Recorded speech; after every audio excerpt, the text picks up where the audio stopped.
You ask Tiger to solve.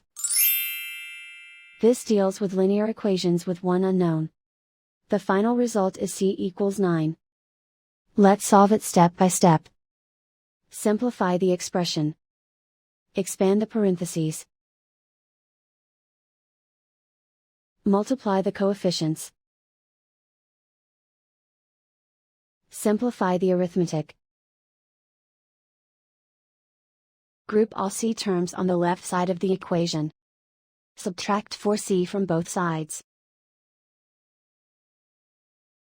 Group like terms.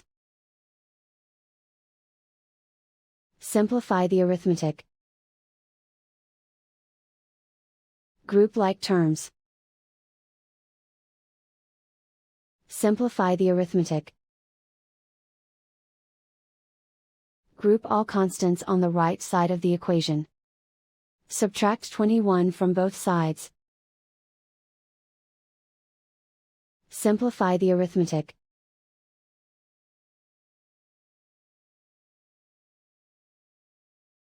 Isolate the c. Divide both sides by 2. Simplify the fraction. Find the greatest common factor of the numerator and denominator. Factor out and cancel the greatest common factor.